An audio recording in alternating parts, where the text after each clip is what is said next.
Here's a story to read to you guys. I recommend that you watch it, and thank you for listening. Breathless.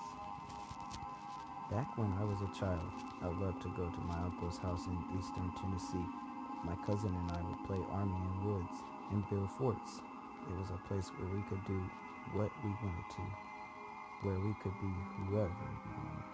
Wild Indians trying to flee from angry cowboys, hardened Rambo-like soldiers fighting savage Viet Congs, wrestling the champ in a steel cage match. Anything we wanted to be. Total power in our innocent, jaded minds.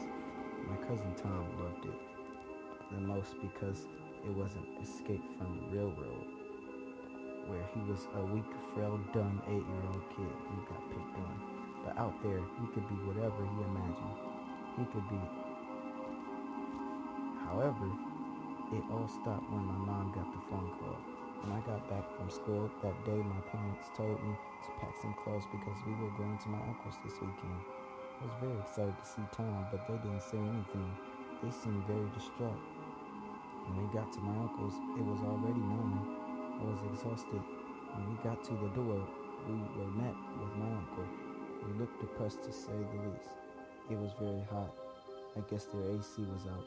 My aunt was nowhere to be seen, but I did hear quiet sobs coming from their bedroom. "Where's Tom?" I asked my uncle. He said nothing with a grave look on his face. Took my bag and led me to their guest room. He threw my stuff in the corner and I questioned him yet again on where my cousin was. "Gone.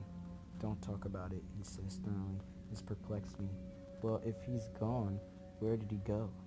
I questioned. "Stay in here. The grown-ups need to talk alone." He turned and went out the door. About an hour later, I snuck out of the guest room. I turned the corner and went down the hall. There was Tom's room. That must be where he was. When I went in, all the lights were off and the floor was in a mess. Aunt Carol wouldn't have allowed this, I thought to myself. I closed the door to the room. That was the first time I felt it, the cold air of the room. It was freezing. It felt nice compared to the rest of the house. I found it odd that nowhere else had this nice temperature.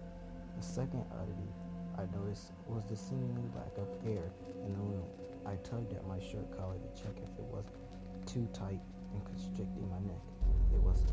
It didn't change the feeling of a lack of air.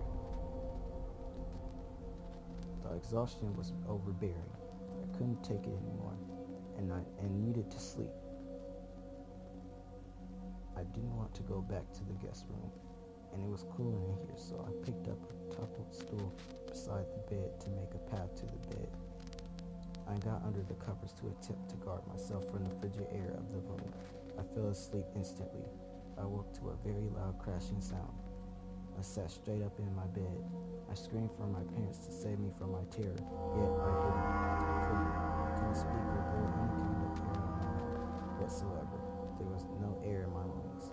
There was no air anywhere. I tried to breathe in, but it felt as if someone had their hands around my neck.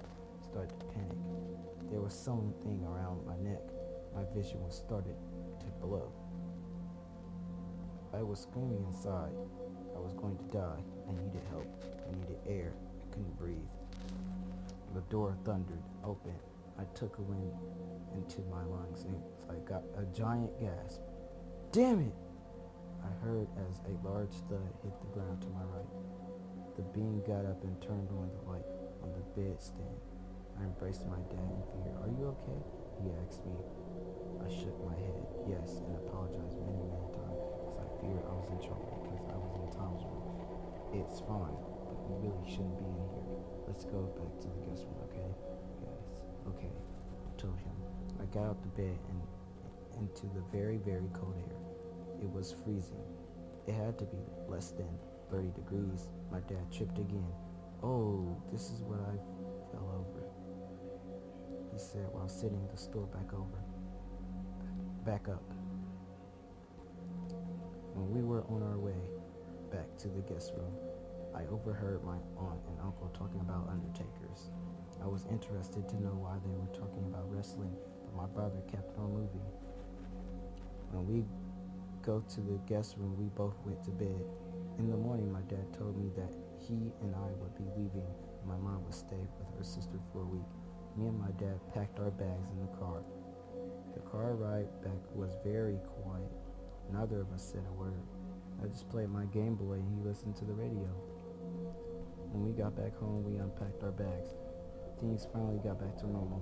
We started watching TV, and my dad cracked open a beer and I a soda. About an hour later, I asked him the question, "What happened at our Uncle Ben's?" He stared at me in a queer way, then spoke. Time had passed away. Yes, sir. This tore me up. It broke me for a while, but I had accepted it a short while later. However, it was a while until I had learned the actual truth about Tom's demise. He had killed himself.